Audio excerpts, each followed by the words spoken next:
right, so go ahead and find a place to sit down.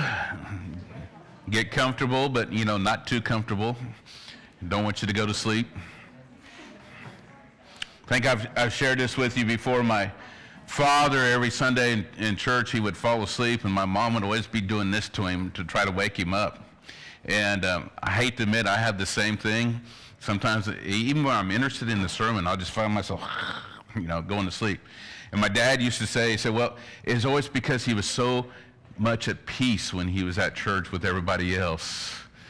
And so if that's the case this morning and you need to sleep, I won't be offended, okay? And I won't be like I have heard of, I've not seen this, but I've heard of pastors that when they see somebody sleeping in the congregation, they will mention them by name or do something and kind of embarrass them and things like that. I won't do that type of thing to you. So, okay? But the person next to you may punch you if you start snoring. Anyway, enough of that. We have been talking about Proverbs, and we've been talking about Proverbs and money, and Proverbs has a lot to say about money. And I promised you today that when we talked about Proverbs and money, we would talk about tithing. I lied to you, okay? We're going to talk about tithing right at the end, but there was just so much, and I had so much stuff that I decided I'm going to take the tithing sermons and we're going to move them back a couple of months. But we will talk about that just a little bit at the end of the worship today, because there's so many things to consider and so many things to look at. And it's sermons I do need to preach. As I mentioned 3 weeks ago, I haven't preached any sermons on money in 8 years. And I should be, and I should have. One of the things that you should know, and I should share with you, that as a church, we have always gave to, I don't know how to say this any better. This is not what Glory Church looks at, but the English ministry has always gave to cover the expenses of the English ministry. You understand what I'm saying? The church has expenses. I get a stipend every month to help pay for housing and my expenses and things like that. There's some other expenses related to the English ministry, and we've always given enough to meet or exceed those needs until the last 2 years. And the last 2 years, our giving has gone way down, actually. And I was amazed when they showed me the numbers, because I thought, during COVID times, the numbers would have went down, but you guys kept the giving up. So I'm not going to lay a guilt trip on you, anything else. Oh, I may, that's me. But yeah, but I just want to make you aware of that. And the church has just said, hey, they haven't said anything's going to happen. They haven't going to say we're going to, not lock the doors, not let you guys in on Sunday mornings or anything like that. But they have said, we just want you to be aware of this. So I have failed maybe by not speaking about money more, speaking about tithing more, because it is a big topic in the church. That's coming in a couple months. I'll let you know ahead of time so you can plan to be here and invite your friends. Some of you are like, no, I'm going to plan to go camping that weekend or something else, all right? But I'll let you know. But we're going to talk about that, and it'll probably be a couple weeks that we talk about it, because there's so much in the Bible about giving and the importance of giving to the church in particular, okay? But today we're talking about Proverbs and money, and 2 weeks ago we started with this verse, and I said we weren't going to read this verse anymore, but here again, can't trust anything I say, I guess, because we're going to read it again. This is the only prayer in Proverbs that we can find, and it's a prayer of Agar. Solomon included in the Proverbs, said this, and I think there's 14 other sayings in chapter 30 from him that he found is good. We're good. So let's look at what it says. It says, 2 things I've asked of you, O Lord. Do not refuse me before I die. Keep falsehood and lies far from me. Give me neither poverty or riches, but only give me my daily bread. Otherwise, I may have too much and disown you and say, who is the Lord? Or I may become poor and sit still and so dishonor the name of my God. And we looked at that and we said, hey, here's the important thing about those verses. What they're basically saying is that we need to have balance in our life, okay? We need to have some discernment in our in our money issues, in our financial issues, in our resource issues, okay? And that we need to have some kind of concept and idea of how to go about handling. And we pulled out 3 things that week. We said, first of all, our view of wealth must be kept in proper perspective, okay? Some people have that concept and idea, if I can only get a little bit more money, then maybe I can get a little bit more friends. And most of us, being adults and the lives we live, know that doesn't work, right? Some people say more money equals more happiness. Not in the long term, especially. Doesn't work. So we need to have a proper perspective of our wealth, our money. How will it help us? What are some good things about it? What are some bad things about it? And we said that first week, that money can be good, but money can also be bad. And we looked at a few Proverbs. The second thing we looked at that first week was that Proverbs speaks to wealth. The Bible speaks to wealth. It speaks to money so much because it's probably the greatest competitor for our heart to God. And we don't have to think about that too much because we can all probably relate to that. You probably think about money a lot throughout the day, every day. Now, some of you don't. God bless you. I wish I was you. But I have to say, when you're preaching on money, it's hard not to think about money, okay? And that's it can be a competitor to our heart. And I've even found that in my preparations for preparing these messages, that my own financial concerns, my own financial ideas, my own financial thoughts have crept up and started taking more and more and more of my thinking, more of my mind power, more of my energy. And so much so that I think it's caused my stress levels to go up a little bit. You know, what's going to happen 25 years from now? You know, is my investments, I invested some money in this and that, and these are doing good, but these aren't doing so good. What do? Do I take this back out of it and cut my losses, or do I leave it in there and hope to get it back? All those type of questions. And then the third thing we said, if wealth distracts you, it causes you to live and act, or not to live and act in righteousness, then it's better not to have wealth. And that's hard. None of us want to think about that. But God says, make your priorities straight. What's most important? Our relationship with Him is the most important thing. That's the perspective we need to have when it comes to money. So, mentioned to you about fears that I have. Fears of money. Fears about what the future is. Fears about my investments. Well, what else do we talk about money? Questions that come up. Questions about things like, why do some people seem to forsake everything? Their families, their friends, free time, recreation time, church time, God time, TV time. I don't know what else you want to put. Not social media time. Nobody seems to sacrifice that much anymore. But why did they give all that up in order to make more money? I bet you every single one of you can at least identify one person in your life that that probably works 12, 14 hours a day, maybe even 16, 17 hours a day. For one thing, to get more money. Now, unfortunately, there are people in this world that have to do that in order to survive. I'm not talking about them. I'm talking about the people that don't have to do that, but that is their pursuit. Why do they do that? Why is that important to them? Why do we have fears when it comes to money? Why is it about money that drives us?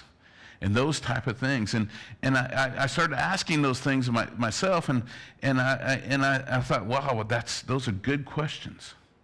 And last week we answered some of those questions already. We looked at this verse in Haggai chapter 1, verse 5, and we said, this is what the Lord Almighty says, give careful thought to your ways. And remember, he talked about that the people that he was addressing this to, those people had lots of things. They had nice barns, they had nice houses, they had all these other things.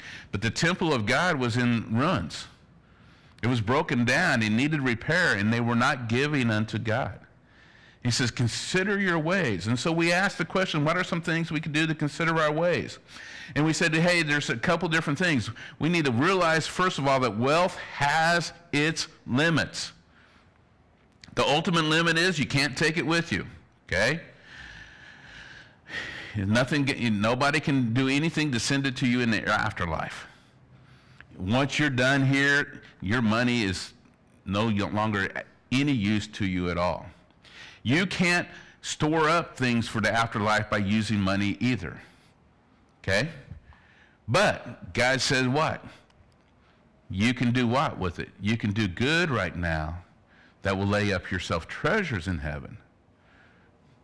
So there's some things we can do. We said you need to manage your money wisely. First of all, to be generous. Remember that we read that verse about if you're generous, then you'll prosper. You will have more than you need, and you'll refresh yourself, and you'll refresh others. Important thing. We said you need to be saving, too. And we said that's kind of a contradiction. Tell you to be generous, but tell you to save. In other words, hey, it is important that we save. It's important that we take a little bit and put it back for other days and for other times. And we said we need to keep greed in check. And whether that is because you're a miser and you don't want to spend any money, or because you just want more for yourself, you need to keep that in check. And then two more things. We said we need to work hard for our wealth. In other words, avoid quick, I just lost my train of thought. Quick, get-rich-quick schemes, things like that. We'll talk about that a little bit today too. And then we need to keep that proper perspective. That's the key to it all, keeping that proper perspective. So we said this at the end. We said you keep your proper perspective of wealth and its influence under control by considering our behaviors, our habits concerning wealth, and through prayer. You have to pray. If you don't go to God in prayer and say, God, give me wisdom in this, you're going to fail. Because when you go to God in prayer and you say, God, I need wisdom in my investments. God, I need wisdom in my savings. God, I need wisdom in my giving. God, I need wisdom in how I go about using money and how I go about seeking money. What you're doing is you're saying, God, I can't do it. I need your help. And when we say, God, I need your help, then we have started relying on God to help us. And God says he'll be there. He'll help us.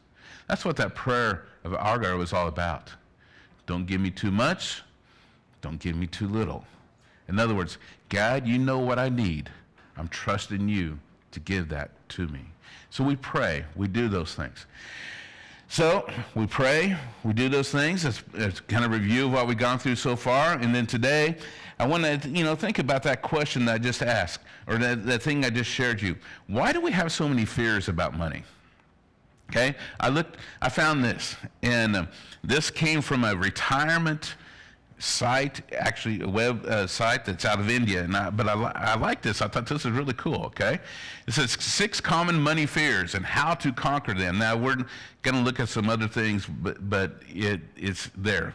Here's the one. First one: I will lose all my money. This week I had a dream that I lost all my money.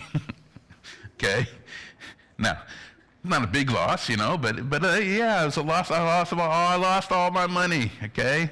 I didn't have any money. I didn't have anything. And I think I don't remember what happened. I went somewhere to go buy something, and there was no money in my wallet, and I went to go use a credit card, and there was no, credit card wouldn't accept it. I went to the bank. There was no money in the bank. I went and found Nancy, and Nancy didn't have any money to give me either. And it was just like there was no money. Have you ever had that fear? Not just this website, but when I looked at this, when I Googled, fears, money fears and things like that, this is the number one thing on most people's list. And that we'll lose all our money. Anybody ever afraid that when you get to be, 80 years old, you're not going to have enough money to go to the doctor? It kind of relies in the same thing. What about this one? I will lose my job. Some of you are like, and that's not a fear, that's a praise, okay? I will lose my job. But yeah, many people are afraid they're going to lose their job. If I lose my job, how am I going to, pay my rent? How am I going to do this? How am I going to do that? Okay? And we know that in today's world, jobs are not guaranteed anymore. And I don't think they were ever guaranteed, but like my father's generation, you went to work for a company, you worked for that company your whole life. He worked for the same company for 37 years and he retired early. Okay? That's the way it worked. That company took care of you, but those things don't happen anymore. You'll lose your job. Okay? What's going to happen when I lose my job? Am I going to have to move? Am I going to have to give this up? I'm going to have to give that up. Other fear, I will never have enough money. Okay? Some of you think that. Some of you even have lots of money. Think, I never have enough money. I need more. So many stories about rich people, very rich people, people that are millionaires and billionaires and things like that, have this fear that they don't have enough money. And we have those fears. Number 4, I will make mistakes and manage my money. Now, I can say this is not only a fear of mine, this has also been my experiences sometimes in the past, where I have given money to invest or in different things. Maybe I've given it to, I can think of one situation where I gave some money to an investment guy to invest for me. I asked him how he was going to invest it. He said, you're a pastor. He says, I don't ask you how to be a pastor. You don't need to ask me. And I thought, I shouldn't probably give him this money. But I gave it to him anyway. He lost let's put it this way. I only got about 1/5 of the money back that I gave to him. He just kept losing it. Now, part of the problem was he didn't really care about my investment because it was a small investment and large investment. He cared about his big people, okay? But I knew, even at that point, that I was making a mistake of giving it to him when he said, don't worry about it. I'll just take care of it. Because I should have known. I have another investment person that I talked with, and Keith's his name. And Keith, the first time I sat down with Keith, he explained to me, he took, even though it's a small amount of investment, compared to he's got some big clients, he still took a couple hours with me to explain the whole idea, my portfolio, how you wanted to build my portfolio, what he wanted to do with it, how you make it grow, why it was important to grow, and how long it needed to be. He even looked at it and said, when you retire, and he figured out I would be 70 years old when I retired. He said, when you retire, what do you want to be able to do? And so he, ran a bunch of calculations, all that.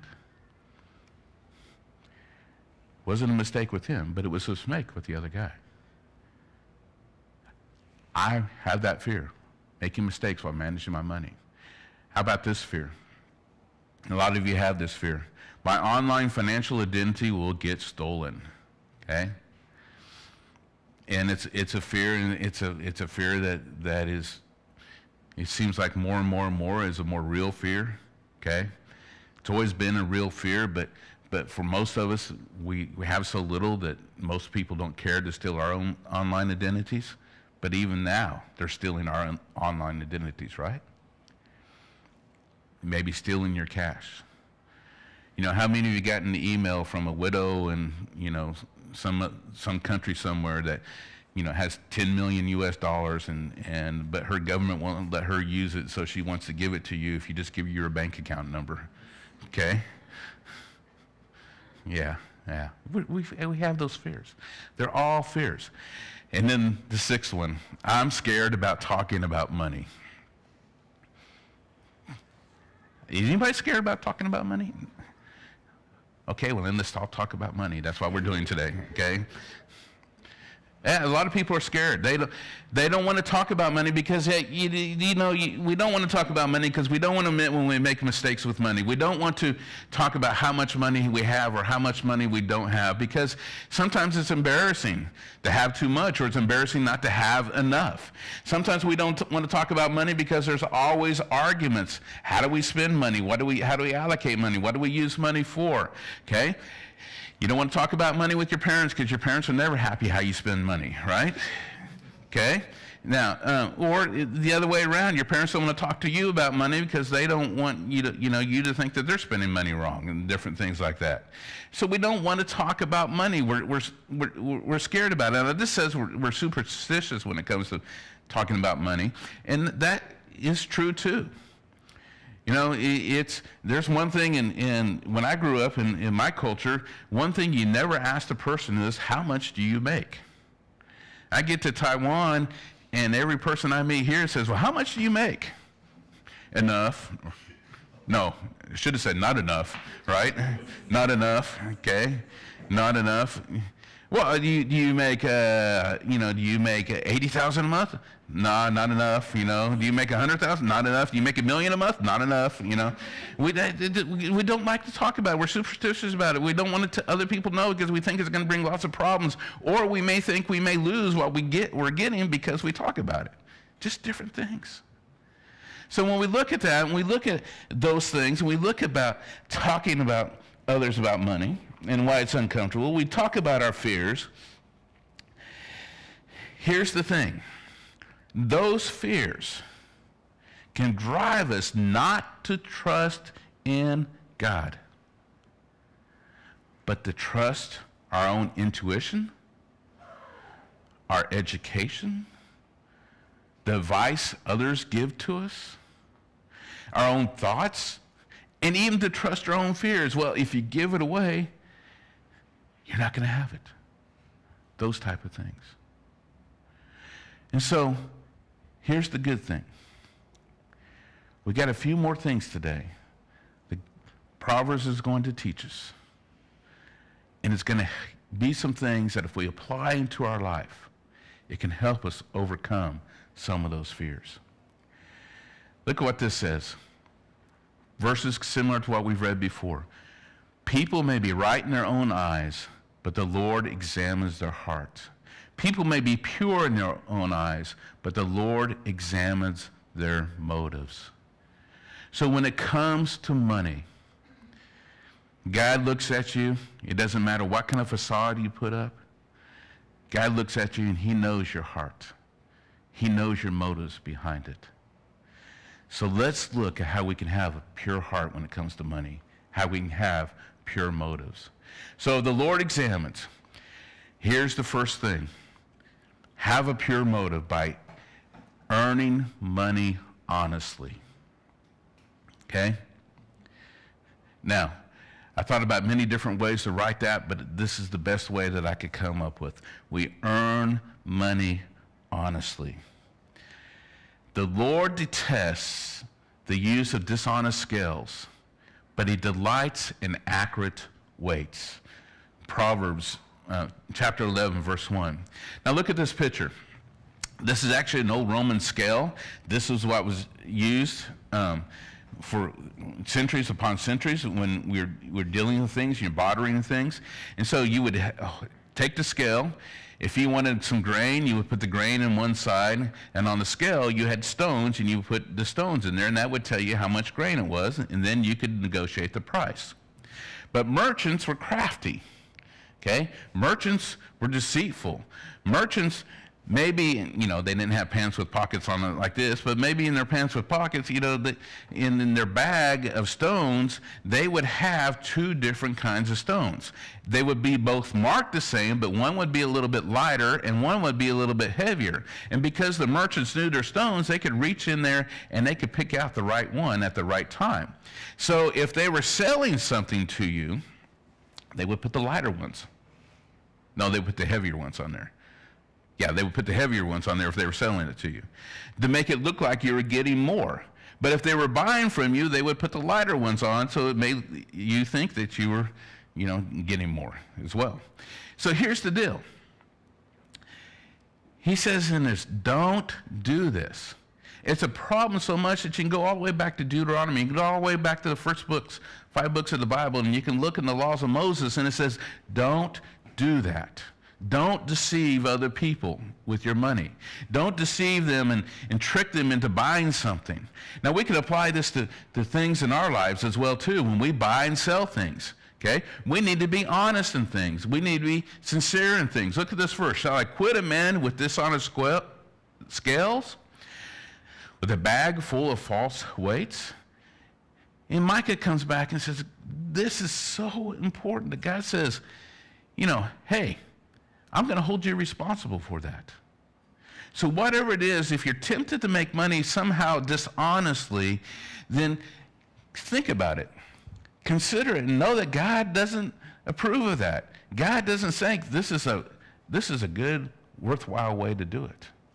But make money honestly. And when we talk about making money honestly, I like this verse too. Proverbs 20:17 says, stolen bread tastes sweet, but it turns into gravel in the mouth.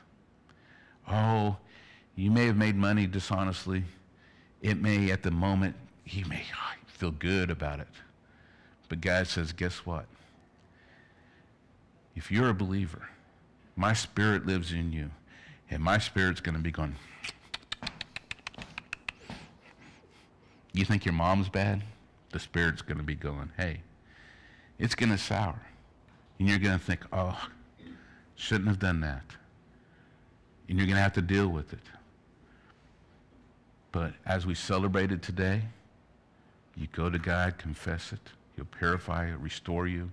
Maybe you need to go to a person, ask for forgiveness too. Who knows? God will be there. When we talk about honesty, and this is almost the same thing, but I think this needs to be put in there too, because sometimes we think about earning money honestly, and we don't think about it when we're making deals. Okay?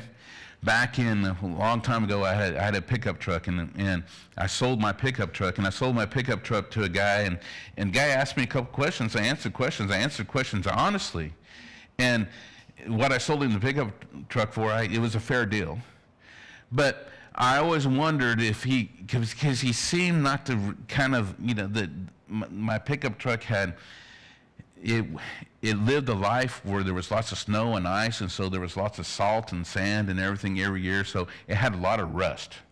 In the bed of the, you guys know what a pickup truck, with a little cab with a bed and back, it had holes in the bed because there was so much rust. And I always wondered, how come he didn't look at that? And it was there, it was obvious.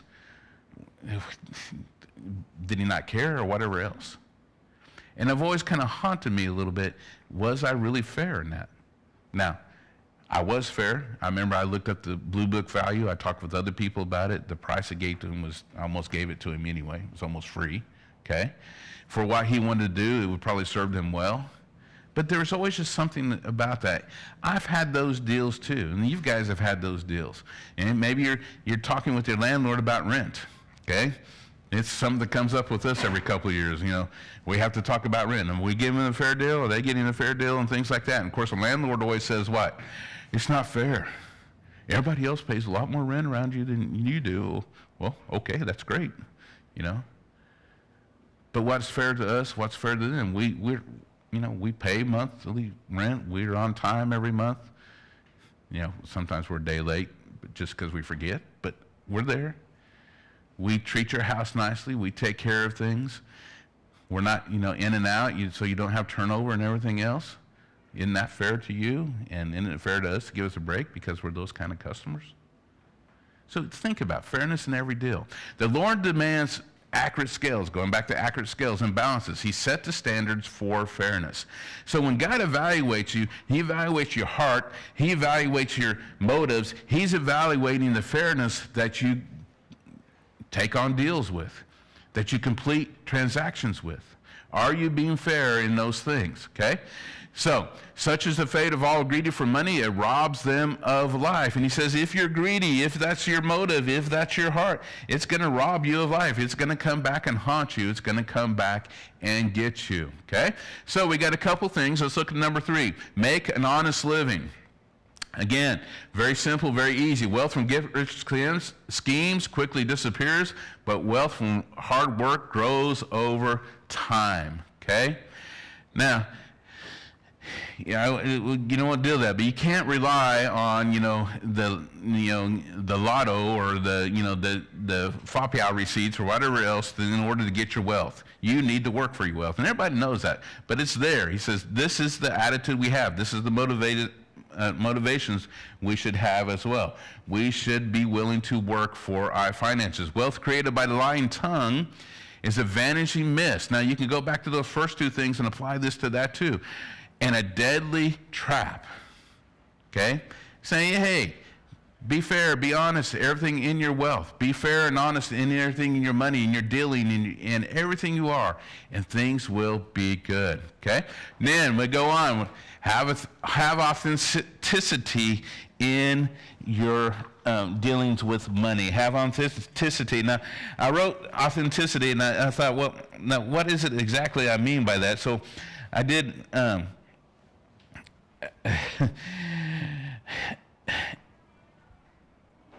Well, I'll tell you about this in a minute. Now I go on. When we talk about authenticity, it means be honest about who you are in your financial state, okay? So don't pretend to be more than you are, and don't pretend to have less than you have. Just accept who you are and live that type of life. Some are poor, pretend to be rich. Others who are rich pretend to be poor, okay? Better to be an ordinary person with a servant than to be self-important and have no food. I knew a pastor one time, and this pastor was going on a mission trip, actually with the church, and he was going on the mission trip. This pastor and I actually worked together. He made a lot more money than I did every month, and I'm going to tell you how much I made. Going back to the other thing, but this pastor, I was the missions pastor of the church, and we asked this pastor to go in my place, just because I'd been on a lot of trips that year. I think I'd been out of the country, actually out of Taiwan, 3 months that year on mission trips. So it was toward the end of the year. I asked him to go in my place. He agreed to go. Told him, I said, here's the deal with the way I set this up and the way we set it up as a missions pastor. Because these trips are so expensive, because we were going to a foreign country, we encourage, everybody going on a trip had to pay their full way. For the pastors that went, the church paid for the plane ticket, they paid for the hotel and things like that. But any everyday type of thing, so like if you stopped somewhere and got a meal, you had to pay for your own meals, stuff like that. So we told him that, and he agreed to it. But you know what he did? He stood in front of a group of people, and I heard about this, and I was kind of amazed. But he stood in front of a group of people in the church, and a person came and told me that was in that group, and I actually verified it with a couple of people, but I never approached the pastor about it. He stood in front of them and said, "Church wants me to go on a mission trip, but I'm going to have to raise some money for it, and I have no money." He literally pulled his pocket eye. This man had the money to go. He wasn't being honest. He wasn't showing people his true wealth. He was claiming to be poor. And the thing that hurt the person that came and told me to begin with was they knew this pastor well. And they knew that this pastor made about 3 times more a month than they did. And he was asking them to give him money to send him on a mission trip. That's not authentic. That's lying. There was another man in the church. I gave you a negative story. Let me give you a positive story. Another man in a church that I knew, and this man was a great guy. And he was a wonderful guy. You meet him, you talk to him. He just felt like an everyday guy, but he was also very, very wealthy. He had like 4 dairy farms. He had race horses. He had like 4 airplanes. Very wealthy, okay? And the thing about it is, and talking to him day to day, you wouldn't know that. But when with his wealth, he didn't brag about it. He didn't say, "Oh, I'm so rich, I can do all this or that." When you looked at him and how he dressed, he didn't, it wasn't like he, flew to New York and went to the fancy shops and bought fancy clothes. And he went to Walmart like everybody else, bought clothes. He just was a normal, everyday guy. But he did things. Like if you worked for him at one of his dairies, for instance, and you worked 10 years, he'd buy you a new pickup truck as a gift. If there was anybody in the church that had a need, whether it was a financial need or whether it was a physical, any kind of need, guess who the first person to step up was? So he didn't flaunt it. He didn't say, oh, look at me, I'm so rich. But he didn't deny it either. He used his money for the good of the church. I saw him one time. We had a college student who had a tragedy in their family, and they weren't from the local area. They were from far away, where it would take 12 to 18 hours to drive there.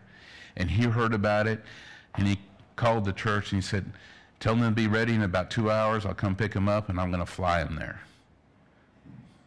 And that's what he did. Okay? Other people, I know we had, situations where people would have financial needs, and he would come to them and he would make them a loan, wouldn't charge them interest on it. And actually he would tell people, if you're not able to pay me back, it's okay. If you can pay me back, it's good. But if you're not.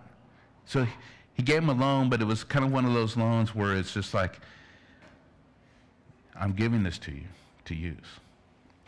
Our church had an idea, our pastor had an idea, and he called it Nehemiah Sunday. And if you look through the story of Nehemiah, when they went to go rebuild the temple, when they went to rebuild the walls, they had a time of gathering in and gathering the supplies. And my pastor at my church at that time said, hey, we're going to have a Nehemiah Sunday because here's the deal. We've got a little bit of a building loan debt we need to pay off, but we also have an opportunity to buy a little bit of land right next to the church that's undeveloped, and we want to buy that before it's undeveloped so we can use it in the future. And we need to raise this money, and we have this deadline, so we're going to have this day. And this day was going to be like 4 months ahead in the future and 5 months ahead. And then he said, but here's the thing. Here's what we're going to do. He said, we're going to use the principle of the talents. And he said, we've got some funds here at the church, and what you're going to do is you think of a business that you can start, and you tell us how much that business is going to cost. That business is going to cost $500 US. We're going to give you $500 US. And when we have this Nehemiah Sunday in 3 or 4 months from now, you need to bring that $500 back, plus what God has done to grow that money. And they also said, they also told people, if it fails, it fails. Don't worry about it. But we want to see how God blesses. So when he had this idea, this man I told you about, guess what he did? He said, I'll finance that. $60,000 US he gave away that weekend. When they had the Nehemiah Sunday, you know how much they got back? It was well over $300,000. See, he didn't flaunt his wealth, but he used his wealth. And we need to be authentic with our wealth. Whether we have enough or whether we don't have enough, we need to live in authenticity in those means. Next thing, we need to lend deliberately. Okay? Now, I said deliberately because I was just like, well, what other word can I use? Well, I got my thesaurus out, and here's some words. Consciously, knowingly, pointedly, purposely, studiously, voluntarily, willfully, advisedly, wisely. And we need to lend money in that way. Basically, look at this verse. Oh, where's my verse? Oh, my verse is not there. Okay.